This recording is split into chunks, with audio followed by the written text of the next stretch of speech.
Pernahkah kamu merasa ada sesuatu yang janggal setiap kali harga-harga naik, tapi alasannya selalu hukum pasar?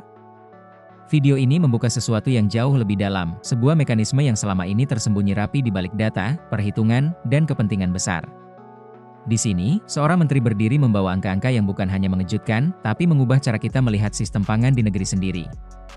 Saat triliunan rupiah disebut secara gamblang, ketika gajah melawan semut jadi analogi ekonomi rakyat, dan ketika produsen minyak goreng terbesar dunia justru kekurangan minyak goreng, kita mulai bertanya, ada apa sebenarnya dengan sistem yang selama ini kita anggap biasa? Inilah momen ketika pernyataan seorang pejabat membuka tabir yang tidak banyak orang berani sentuh. Sebelum kita masuk lebih dalam, coba kamu perhatikan baik-baik bagian ini. Dengarkan dengan kepala dingin, karena setelah ini kita akan bongkar satu persatu apa yang sebenarnya sedang terjadi. Kita mendengarkan sebuah pernyataan yang luar biasa mengagetkan dari Presiden sebagai serakah nomik.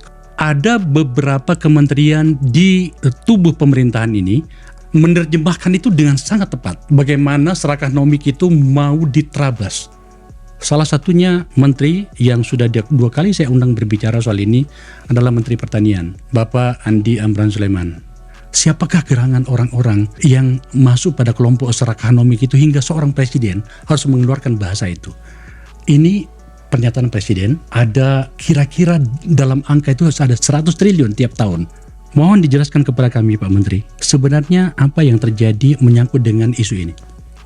Nah, kita lihat ini modelnya, sistemnya yang terbangun seperti ini, strukturnya yang terbangun seperti ini semua. Ini produksi beras seluruh Indonesia. Hanya 65 juta ton kita panen. Kemudian saudara kita yang kecil, pabrik kecil, itu kapasitasnya 161 ribu unit, kapasitasnya 116 juta ton. Kalau kita lihat jumlah gabah hanya 65 juta, terus kapasitas giling itu 116 juta, berarti idle kan? Artinya ini pun tidak cukup kebagian. Ini 65 juta. Oke. Penggilingan ini 161 ribu, kapasitasnya 116 juta. Oke. Berarti 65 juta ini, ada kan? Bisa jadi ada pabrik tidak kebagian kan? Betul. Karena yang mau digiling ini Lebih lebih kecil, sedikit, jauh lebih sedikit daripada penggilingan. Ini adalah kelompok kecil, 0,5 ton, 1 ton. Per jam. Nah, ini rata-rata average ya, 0,5 ton.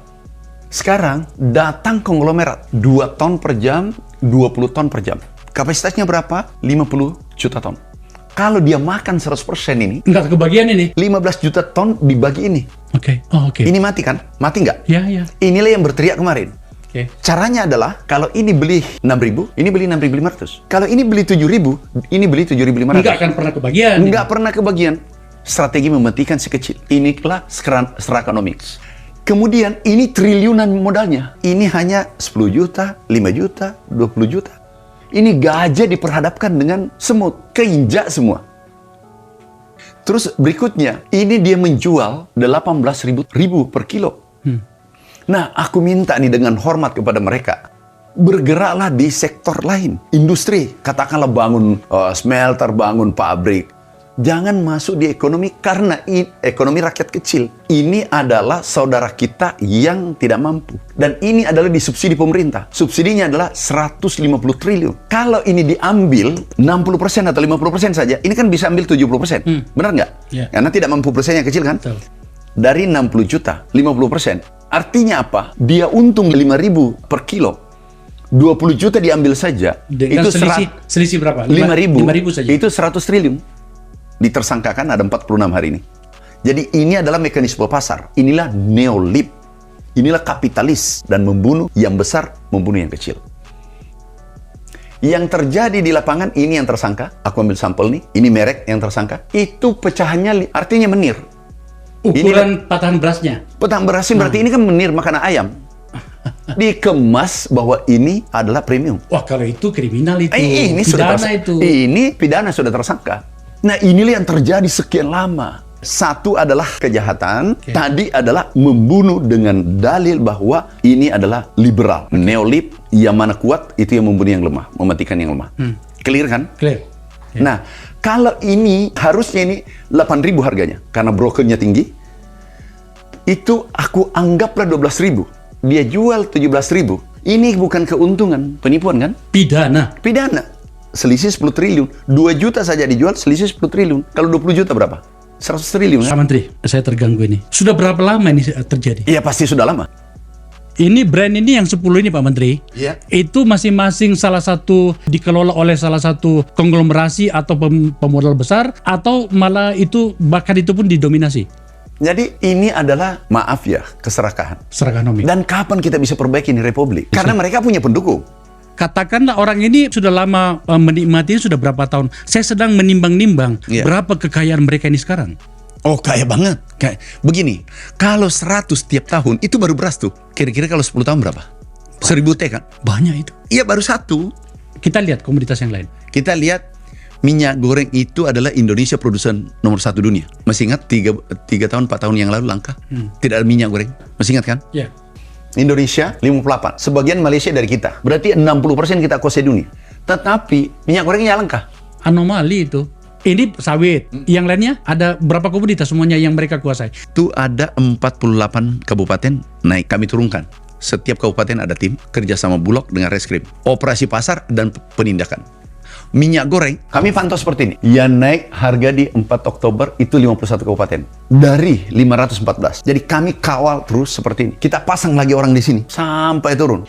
Minyak goreng saya rasa menjawab dengan telak bahwa ternyata tampaknya memang Indonesia dikecualikan dari seluruh Pasar di dunia, hukum pasar di dunia kecuali Indonesia. Nah, itu aneh. Kita bersimpulan itu. Komoditas yang lain? Hampir semua. Gula, apalagi? Kedelai, gula juga demikian.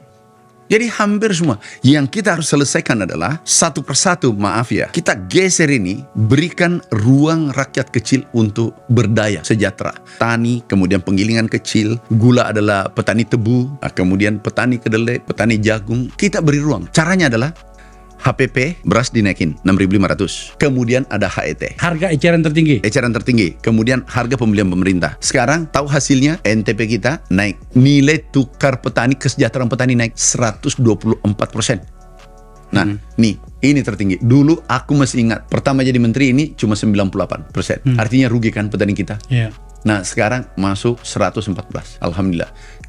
Pernyataan atau istilah presiden bernama serakanomik itu adalah, wahai orang-orang yang serakah, yang menikmati republik ini selama puluhan tahun mungkin, ini saat yang tepat bagi Anda untuk paham dan tahu diri. Betul. Dulu itu kalau kita bicara tentang pertanian, itu adalah pelengkap penderita. Ya. Sejak 2014-2015 kami sudah diberitahu, hati-hati. Jangan sampai Anda tidak persiapkan dengan baik. Teman-teman, hati-hati Pak Menteri. Kami sudah hitung semua yang kami akan hadapi. Oke. Aku yang tanggung jawab karena saya yang memulai dan saya pelakunya. Kalau terjadi apa-apa pada saat mau 17 Agustus sidang MPR, aku yang tanggung jawab. Aku ambil alih tanggung jawab dan aku harus lakukan. Realitasnya memang kekuatan oligarki itu ada, Pak Menteri, dan kekuatan mereka besar. Iya. Anda tidak menghitung risiko politiknya bagi kekuasaan di mana Anda berada kalau seperti ini. Kami sudah perhitungkan semua. Berapa kekuatan mereka, berapa kekuatan kami, dan negara tidak boleh kalah. Dulu 2016 stok 1 juta, ini berbahaya. Kemudian stok lapangan 8 juta, 8,4, ini berbahaya. Belum maksimal, ini bisa tapi belum maksimal. Kami pernah lakukan 2017, stok agak tebal, tapi itu tidak semasif sekarang. Kami tata dari hulu ke hilir, mafia pupuk, pengadaan pupuk yang masalah, kemudian revitalisasi pabrik, benih, traktor, alat mesin, pertanian, irigasi, hulu hilir sampai bulog. Saya tanya, ini baik enggak bagi negara? Barang subsidi mereka menikmati subsidi ya? Subsidi 150 triliun. Kalau separuh saja diambil, berarti 70 triliun dinikmati orang konglomerat subsidi pemerintah. Layak enggak dia mendapatkan subsidi? Perhatikan alurnya. Buka, ini asik nih. Saya paling senang kalau Bapak sudah ketemu semua konglomerat itu. Tunjukkan yang subsidi. Perhatikan, subsidi pemerintah 144 triliun masuk ke beras tadi. Ini beras saja nih? Beras saja, pangan lah. Tapi 90%, 80%. 144 triliun. Hari ini 160 triliun. Ditambah 20 triliun, 180 triliun. Ini beras, ini pembagiannya nih, aku bagi. Produksi beras 30 juta ton, 159 triliun didapatkan oleh pengusaha-pengusaha ini. Kemudian petani hanya dapat per rumah tangga 3,7 juta. Adil nggak? Bulog cuma dapatnya ini. Layak nggak ini konglomerat dapat subsidi? Intinya ini beras disubsidi 160 triliun. Tangkap maksudku pupuk, pestisida, traktor, solar. Ini adalah subsidi. Wajar nggak? Setiap kilo beras ada subsidi pemerintah 4.900, 5.000 rupiah. Oke. Wajar nggak dia perdagangkan dia? Ini subsidi, kata-kata subsidi itu untuk orang kecil. Oh iya dong. Ya sudah, ini yang dapatkan keuntungan orang besar. Jadi sudah mengambil porsinya para petani dan apa namanya itu? Peternak, penggiling kecil. Penggiling kecil. Ada pula subsidi di dalamnya. Belum subsidi dulu. Mereka mematikan, menjual dengan harga mahal, bahkan ada yang tidak penipuan. Iya, penipuan sudah pidana gitu ya. Iya. Dan yang membuat saya kaget ini bahwa ternyata mereka juga menikmati subsidi. Jadi sudah beras subsidi, kemudian mematikan yang kecil. Total dari seluruh komoditas yang Anda kelola sebagai Menteri Pertanian dengan formulasi seperti ini.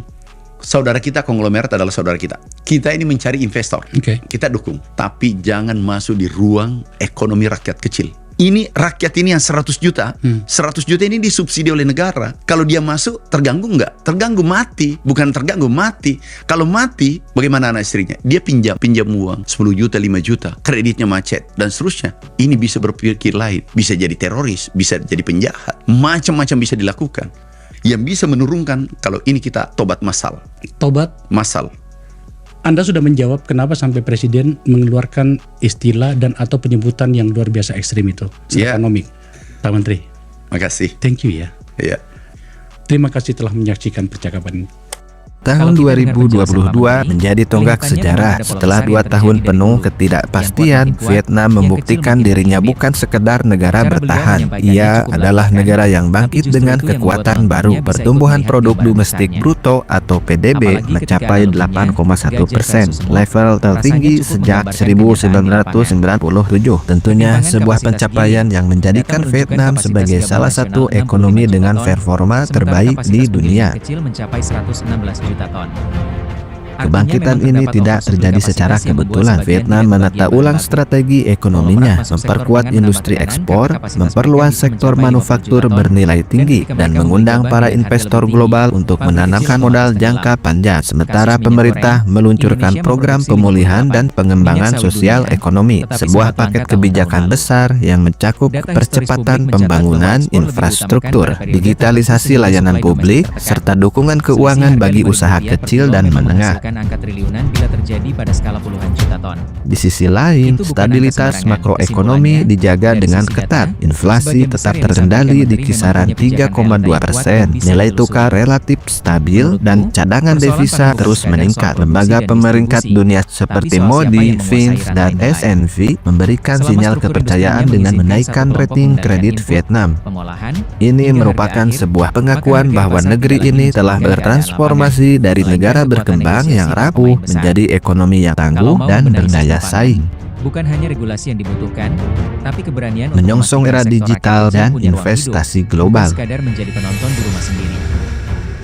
Memasuki tahun 2023, ekonomi Vietnam menghadapi tantangan baru, perlambatan global, melemahnya permintaan ekspor, dan krisis sektor properti yang menekan dunia usaha. Namun sekali lagi, Vietnam menunjukkan ketahanannya. Meski tekanan datang dari berbagai arah, ekonomi tetap tumbuh di 5,5%, salah satu yang tertinggi di kawasan Asia. Yang menarik investasi asing langsung justru melonjak ke rekor baru, dengan jumlah 2,8 miliar dolar, naik signifikan dibanding tahun sebelumnya. Perusahaan-perusahaan besar di dunia menaruh kepercayaan tinggi